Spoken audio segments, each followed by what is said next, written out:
Hello and welcome to Board Game Gumbo. Today we're taking a look at Atma, a role-playing card game by Meramorph Games.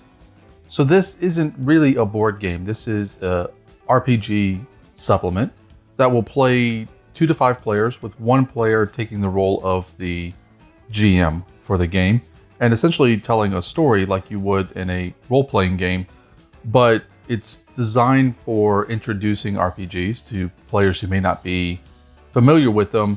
So you have predefined characters and backgrounds and things like that. So it's easier for a new player to get into something like an RPG. So let's go ahead and take a look at what's in the box. So the entire Atma system is card-based. You will have cards for characters, which obviously your players will select one at the beginning of the game. And then you also have cards for different stages, which are the stories that you're going to be telling.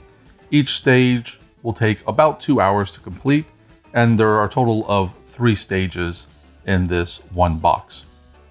So here's our rulebook. Again, this is a storytelling game and not necessarily a mechanics-heavy game. So a lot of this is just going to be inspiration for how to get your players to interact with each other. But each character does come with a character card, as well as several additional cards that will make up essentially their moveset that they have available to them. Playing the game consists of determining your backdrop first, which is kind of like your setting, and then your story, which is going to be the overall goal that your players are trying to achieve. And then they'll have to get through 3 scene cards successfully in order to win that story. Of course, during that time, you as the GM will be able to play additional cards to throw extra things at your players, or maybe have a sort of a twist ending, or maybe have some surprise show up that's going to change what they're trying to do.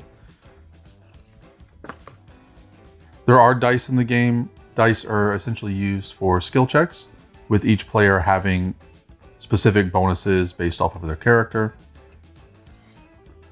So these are the different cards in the game. So the backdrop, the story, and the scene are all cards that you're going to have out at the start of the game, although you'll only see one of the 3 scene cards. And then props, twists, and extras can be added in as you play. And then star extras are added in when the story calls for them.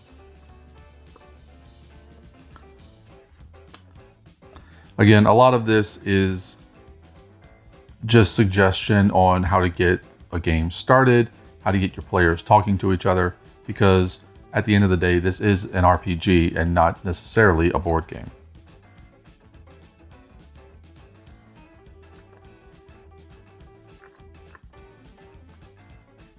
And there is a quick reference on the back, which is always handy. So the rest of this is pretty much going to be a lot of cards. We have an interlude box in here. We have some tokens. So these are used by the GM to add maybe twist cards or props to the story for the players to interact with. And then we have our 2 dice for our different skill checks.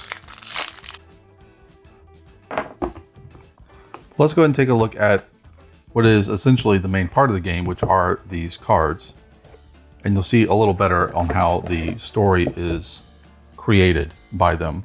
So the interlude itself is part of the Kickstarter, and this is just additional content. So I believe this is 1 extra stage. And then, of course, we got more tokens and more dice, but also more cards, which include additional characters, additional scenes and extras, and basically just more content in general. In our main box here, we have cards for our characters. You'll notice that all of these are tarot-sized cards. So the first thing you're going to do each game is select what stage you want to play, and then each player is going to select a character to play as. So every character has a list of stats, and those are just bonuses they get to their die rolls if they do that particular action. And then they have different information about their character as well as their hit points. And the back has more background information on them. In addition to their character card, they also have a deck of cards specific to that character. And there are basic move cards, of which you have several. And then you have 3 super move cards. And essentially the way these work is you're going to select 2 basic move cards to use for that story and 1 super move card. And they are going to start on the white side, which basically just gives you some information on them. And then you're going to flip over your first basic card, and that is an action that you can take on your turn that is specific to your character. So this is Arctura, a pilot. And then our other characters from Act 1, Clove, Cyrano, Indra, Maud, Rain Petal,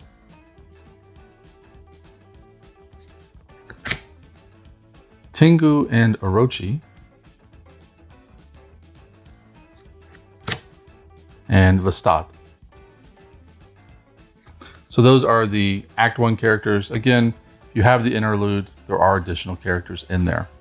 But each player will take control of one of these characters and play them for the duration of the stage. Let's see what else we have here. So again, there are several different types of cards. These are twist cards, and you can see at the bottom, the GM will essentially buy these cards with the resources that he gains throughout the course of the game. He gets a couple of these resources just for activating a scene, and you see that they all have a cost on them. I believe they're all 1. It looks like they're all 1, yes. So he'll get a few of these tokens just for activating a scene to use. And then depending on player actions, he may get additional ones. Let's look at these first. So story cards are basically the goal that the players are trying to accomplish. So this one here is a pirate conference, and they're trying to defeat or pacify one of the 2 pirate factions. So obviously it gives you some flavor text to read out to your players. But you can see that there are quite a few of these to choose from, and there are even more in the interlude box. Props are just like the twists that we just looked at. They are bought by the same resource, and the GM can add these in for whatever reason, to make bosses more difficult or to even assist players. Scene cards are sort of the main mechanic of the game. So there's quite a few of these, as you can see. And the players are going to have to go through 3 scene cards in total. So after you choose your backdrop, which is your setting, and the story, which is the player's goal, you're going to draw randomly 3 scene cards and put them on the table. And those are what the players are trying to get through. So they'll have 3 of these on the table, and then you'll flip over the first one, and that is the first scene that they have to get through. We have here, these are our backdrops. So these are basically the setting of the game. So we have a couple of them here. And again, there's more flavor text for you to use as the GM. And this, again, there's no real mechanics involved in the backdrop. This is just setting the scene for the story that you're telling with your players. We've got some extra twist cards here. And then we have extra cards. So these are just additional things that you can throw at your players during the course of a game. And these vary in cost. Some are more expensive than others. You also have on the back side of extra cards, star extra cards, or this one is actually, both sides are star extra. So this is a star extra card, and on the back is a star extra.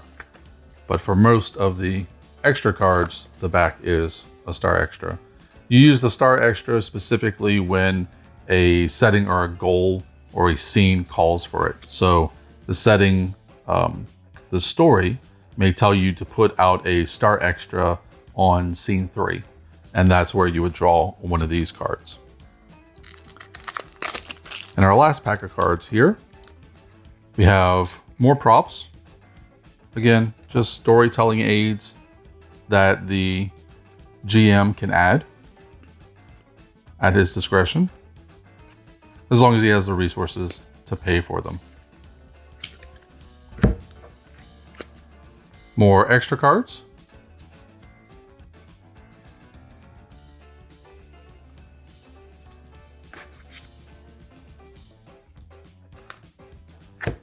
And then finally, just some reference cards for the players to hold on to, explaining what the different stats are. And then on the back, the actions that they can take innately. So you have the moves specific to your character, which you'll gain over the course of the story. And then you also have these default moves that you can always take regardless of who you are. And that's it. That's everything you get in a copy of Atma, a role-playing card game by Meramorph Games. And that was Act 1. And then additionally, the interlude, which adds more content as well.